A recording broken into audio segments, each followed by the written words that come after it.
Most people really understand what going to counseling or therapy is. So when you hear the word counseling, you automatically think of going in and or talking to a therapist. Have you thought about what exactly is hypnotherapy and how is that used and is it effective? Is hypnotherapy the same as hypnosis? And so I have a very special guest today that we're going to be talking about that very thing. And the title of this episode is The Healing Power of Clinical Hypnotherapy with Taisen Blackwolf, coming right up. Oh, don't worry about today or things we cannot change. It's over, the past we can erase. Welcome to the Mental Health Today show. My name is John Cordray, and I'm a licensed therapist, and I am the host of this show, and I am so happy that you're here and that you're tuning in. I have a very special guest here. His name is Taisen Blackwolf, and he is the CEO and founder of Safe Hypnotherapy. And Safe Hypnotherapy is an online mental health clinic that specializes in treating anxiety symptoms and anxiety disorders using via telehealth. And we all know that telehealth is really popular right now, and you can literally get on your computer and get the help you need anywhere around the world if you need it. And so the Safe Hypnotherapy allows you to get the mental health services that you need from the comfort of your home, which is so cool. And so Taisen uses what's called, if I can say it, for some reason I get this name wrong. Strategic. Yes, I think that's it. Strategic hypnotherapy, which he uses a highly effective combination of psychotherapy and clinical hypnosis. So Taisen, welcome to the show. Thanks, John. Thanks for having me. It's great to be here. Well, I'm very, very thrilled that you're on here. And right from the get-go, I think people can sense or hear that you have an accent. So tell us where you're from. Yes, I'm based in Melbourne, Australia. Yeah, down under. Yeah. Love it. So we're going to get into more of what hypnotherapy is and the type of services that you provide. But I'm really curious, how did you get into hypnotherapy in the first place? And tell us a little bit about why you founded Safe Hypnotherapy. Yeah, that's a great question. And for me, my personal experience was I grew up in a dysfunctional family environment and experienced a lot of trauma in that space. And after I left that space where that trauma was happening, I still really struggled with my mental health. And it affected me for decades. And I tried traditional therapy models and found that they didn't really fix my problem and didn't really help me to improve my mental health. And then I actually started going down the life coaching path initially, and I found that wasn't effective for me. It didn't have any long-term effective effects for me. And then it was actually after that I discovered hypnotherapy, and through studying hypnotherapy and the interaction between the conscious mind and the subconscious mind was where I first started to experience some relief from my own anxiety symptoms. And so I decided to start a company, and because it had helped me, and so I'd like to be able to help other people using it. So, and I think that's awesome. And I've found that so many CEOs or founders of mental health companies tend to start the company based out of some of their own pain. And I think that could be so powerful because you're not coming from like, you just decided that you're going to create this company and maybe run this huge company and make a lot of money. You're not in it for that per se. You're in it because you know what it's like. You know the pain and the hurt that people are going through because you've went through it. And so you are using that hurt and pain in your own life, in your past, to be able to offer something special to people who are struggling right now. And I think that's phenomenal. So Safe Hypnotherapy, tell me a little bit about the name. Like how did you come up with that name? Yeah, good question.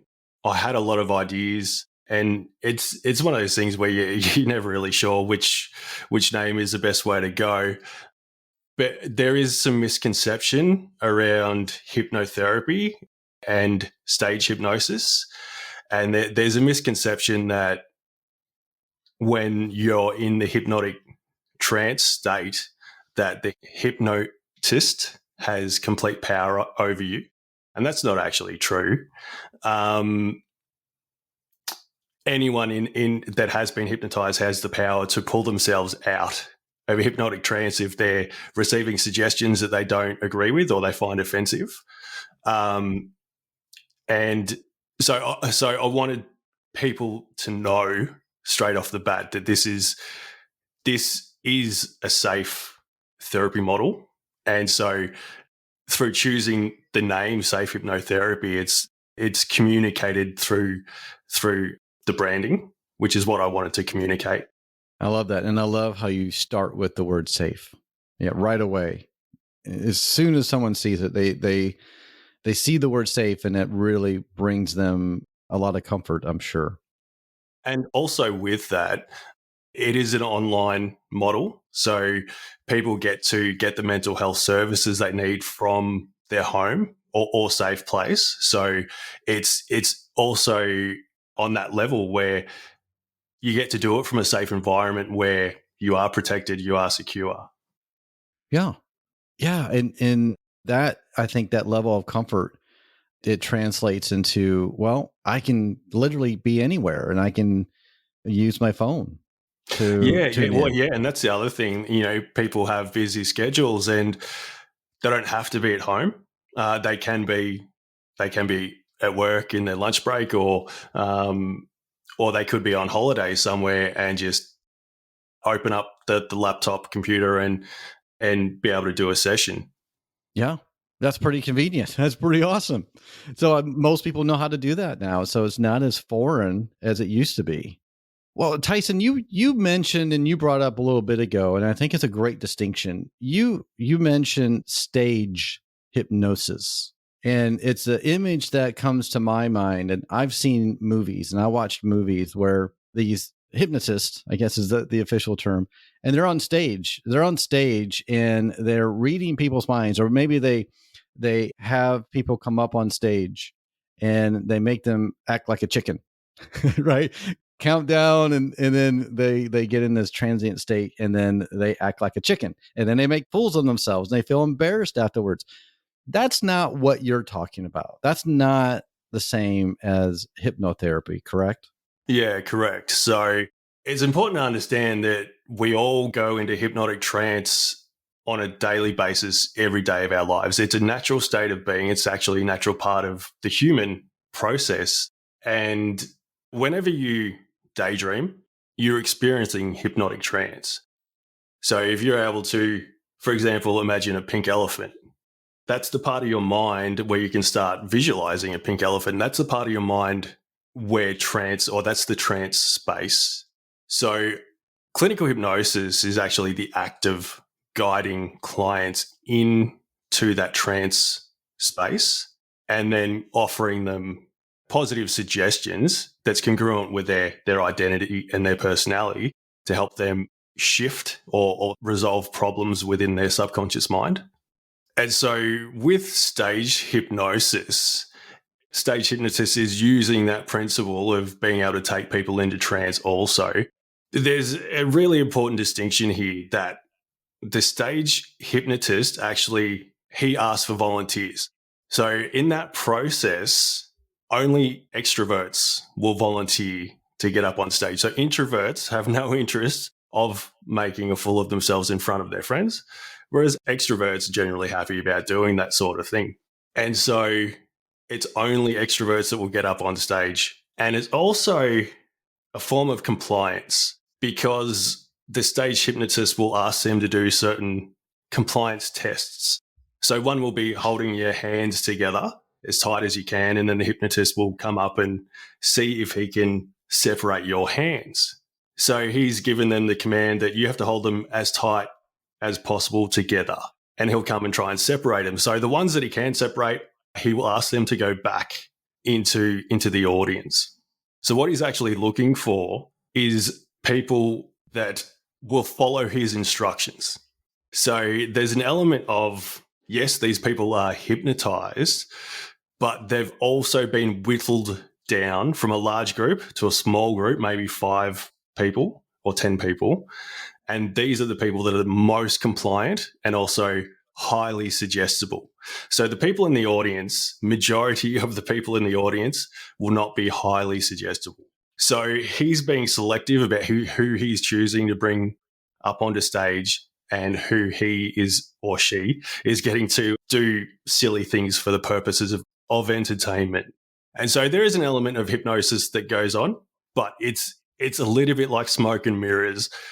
The hypnotist sets all the conditions to give the impression that they have power over these people. Now, these people can easily pull themselves out of trance at any point in time if they receive a suggestion that they're not happy with. And that's also why the stage hypnotist won't bring introverts up onto stage, because if they refuse to follow a command whilst they're in the hypnotic state, the audience start to go, oh, okay, so you don't actually have full control over these people.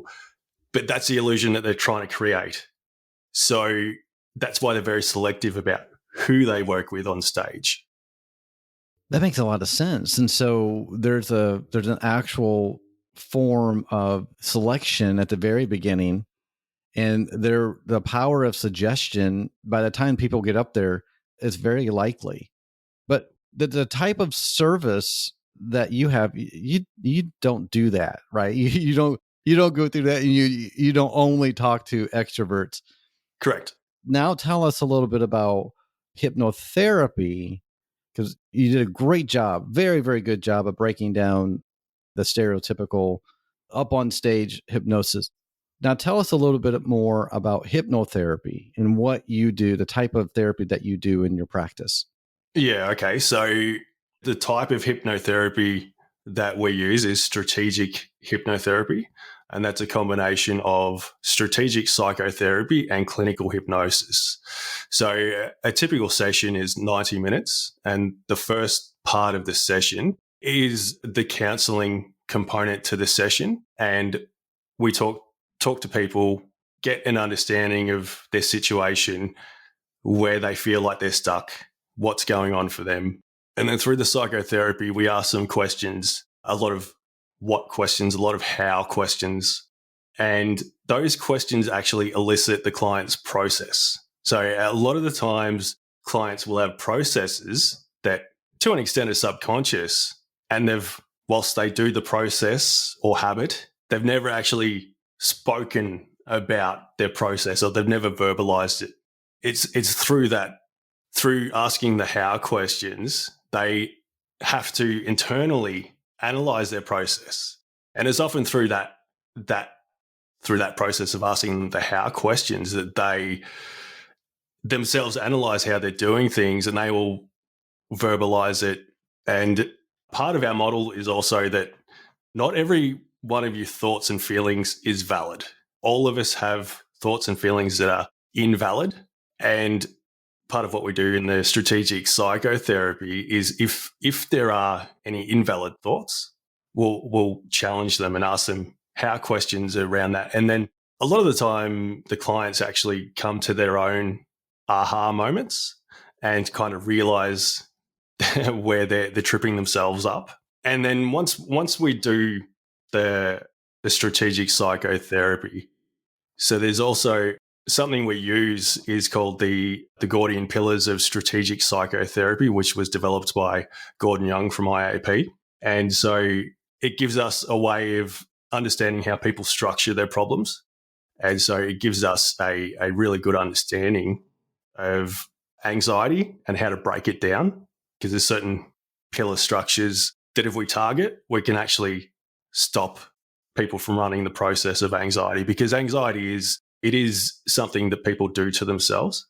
And then so once we do the psychotherapy part of the session, then we move into the clinical hypnotherapy part of the session. And that's where I'll take the clients into trance, and it's in the trance state where, so what happens with hypnosis is when you are in a hypnotic trance, your conscious mind and your subconscious actually tend to harmonize. It's almost like they're on the same level. And so this is where, so most of the time when you have a problem, that problem is typically in the subconscious mind. So just addressing it on a conscious level doesn't always address the entire problem.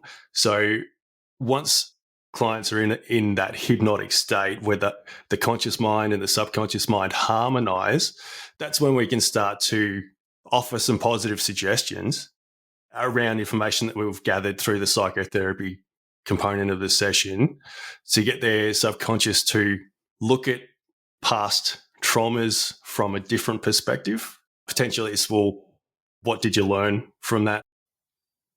So, Tyson, you mentioned before, towards the beginning of the episode, you do a lot of work with anxiety and anxiety disorders. Can you tell us a little bit about the type of clients that come to see you, in what types of symptoms that they're experiencing? Is it only anxiety, or is that the primary one? So we focus on the main anxiety conditions or disorders like general anxiety, social anxiety, post-traumatic stress, phobias, obsessive compulsive disorder or behaviors, also low self-esteem. So that's what we focus on. And often low self-esteem is tied up with anxiety. So to go into your question, so anxiety it's created, or well, let's look at anxiety. Anxiety is a normal process that we run when we're threatened. When we feel physically threatened, our body starts pumping cortisol and adrenaline into our system to fight that threat. And so that's natural. What's unnatural is if people are going into that anxiety response when there's no physical threat to them. And what that can be is there's past trauma that's unresolved in the subconscious mind. And that trauma, the subconscious is, because it's unresolved, the subconscious feels like there's still a threat there. And so there'll be certain triggers associated to that past trauma. And when those triggers, those subconscious triggers are activated, that's when people automatically start pumping cortisol and adrenaline into their body. And adrenaline can leave your body relatively fast, but cortisol actually stays in your body for hours, and it can make you feel agitated and irritated. And if people are exposing themselves to higher levels than normal of adrenaline, anxiety on a daily basis, it can actually have physical and mental impacts on their health.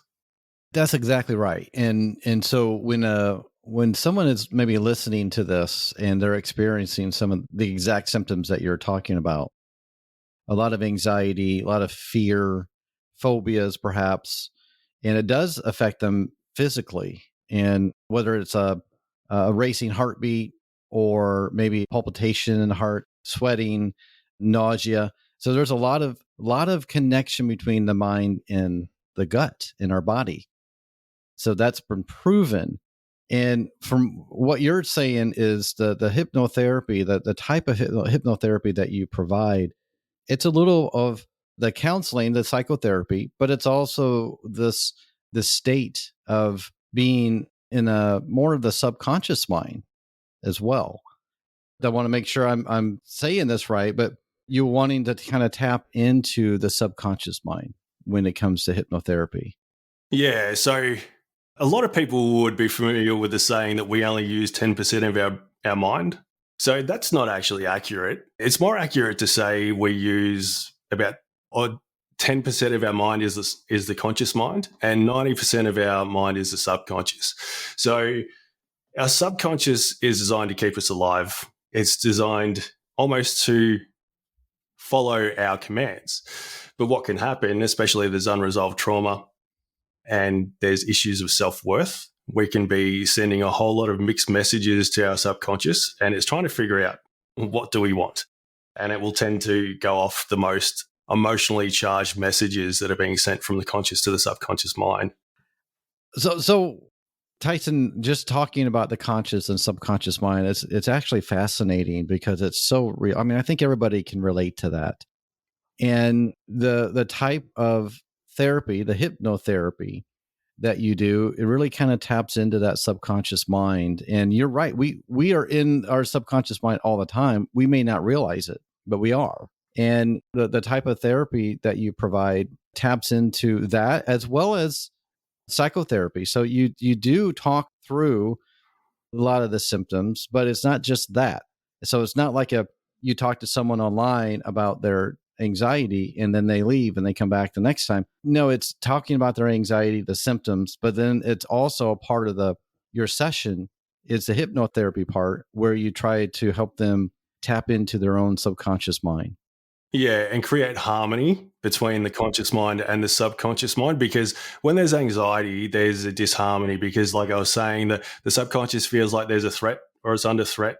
And like I was saying before, with our mind is 10% conscious, 90% subconscious. Our subconscious wants to look after us. And that 90%, a lot of the things, little things we do are actually automated. So opening a door handle, for example, you don't consciously do that. It's an easy task. You've done it so many times that your subconscious actually does it for you. You don't consciously focus on turning a doorknob or handle. Your subconscious takes care of that. So any processes that are simple, it can streamline for you. And so when there's unresolved trauma in the subconscious, there are also triggers which trigger that trauma and the anxiety response. So part of it is communicating to the client's subconscious that trauma happened in the past and the past is done and it can't physically affect you anymore.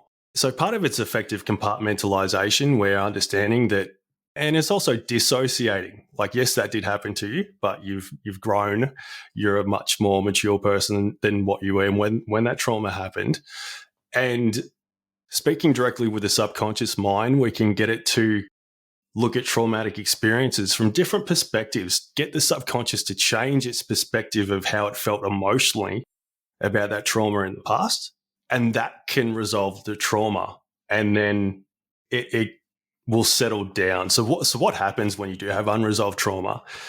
It's almost like it's trying to come to the surface constantly. But then your subconscious mind also spends energy trying to suppress that negative energy coming to the surface. So what happens with people when they have too many unresolved traumas? They develop coping mechanisms, but what eventually happens is the person burns out.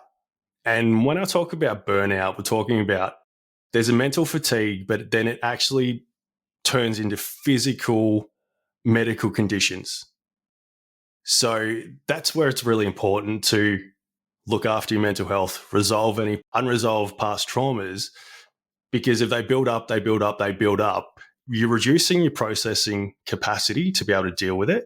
And once you maxed out with that 90% of your subconscious mind, that's when people experience burnout. Well, that's a great illustration and a really good illustration of why somebody would need your services for hypnotherapy. And I think you explained that really well. So if someone's listening to this, and we already talked about it's online, so it's global. So you're way over in Australia. I'm way over in the US. So if somebody in the US is listening to this and they're thinking, oh, that sounds really interesting, where can they go? How can they find out about your services? Yeah, so our website is safehypnotherapy.online. So if they go to the website, we have an automated booking system. So all they have to do is register for an account in our client portal, and then they can book a time that suits them. Or they can call the 1300 number and make an appointment via the phone. Okay, so that's pretty easy. That's simple enough. And when, let's say, someone does sign up and they book a time, what's the wait to get in to see somebody? Yeah, so at the moment, we do have open time slots available. So at the moment, there isn't a wait period. Great. So someone could literally be listening to this and then go and sign up and get in this week even. Yeah. And one of the things about strategic hypnotherapy, initially it is a little bit more expensive than the traditional therapies. However, the intention behind it is that you won't have to do as many sessions as you might with a counselor or a psychologist. It's designed to be a brief form of therapy. Well, that's great, especially for those who are busy, very busy in their schedule, and they need something that's intense, direct to the point, gets to the root cause of the issue, and it's brief. So that's actually a great combination. So that's safehypnotherapy.online is the website you can go, and it also will be in the show notes that you can go look at. So Taisen, our time is coming to a close here. There's one question left that I would like to ask you, something I ask all of my guests, and that has to do with self-care. I talk a lot about self-care. I practice self-care all the time. I think it's so needed. And I'm interested to know, what are some things that you do that you feel like are self-care for you? Yeah, good question. So anything creative is a great way for people to experience self-care. Personally, one of my self-care activities is, because I live in Victoria, Australia, some people may be aware that there was a huge gold rush here 170 years ago, and there still is a lot of gold in Victoria. So I like to go gold prospecting. That's my self-care. It gets me out in the bush, out in nature, often places I've never been before. Yeah. I will have to say, Taisen, this is the first time someone has ever said that they go hunting for gold for self-care. That is so cool. So like, sign me up. I want to go. I want to learn how to pan for gold. It's one of those things too, where once I started getting into it, I also started having to understand a bit about geology, and then also looking at lots of notes from the prospectors back at, in the 1850s. And it's quite a large and involved subject. And that's my self-care, where I can completely detach from the therapy side of the things and just focus on gold prospecting. And that's a great release for me. And you're out in the nature as well. And that's my big self-care, is just being out in the wilderness and nature. And yeah, so fantastic. And so whenever I'm in your neck of the bush, I guess not woods, the neck of the bush, we need to go. You need to take me and go do some panhandling. Yeah, for sure. Or prospecting, I think is what you said. Yeah. Well, very cool. Thank you so much. And I want to really thank you for your time, for coming on and talking about hypnotherapy, and in particular, safe hypnotherapy, the service that you provide. It's very needed, and I'm so glad that it's accessible to people around the world. And you mentioned that it's not for everybody. It's for a select group, and those who are very committed to their therapy and wants the brief form of therapy. So that, I think there's a huge need out there. And so I just want to encourage anybody that's out listening to this to check it out and sign up and look into getting some hypnotherapy along with your psychotherapy. Can be one of the best things that you do. Well, thank you everybody for listening. I appreciate you. I appreciate you. And some of you are new listeners. Some of you have been listening for a long time, and I never take that for granted, and I appreciate you. I'd love for you to check out my website at mentalhealthtodayshow.com, mentalhealthtodayshow.com. There you can listen to all the episodes of the show. You can view the show notes, right, of this episode, and you can check that out. So I'm going to remind you to continue to work on your mental health every single day. And don't forget, the Mental Health Today Show has been championing your mental health since 2015. Take care, my friends. Bye-bye.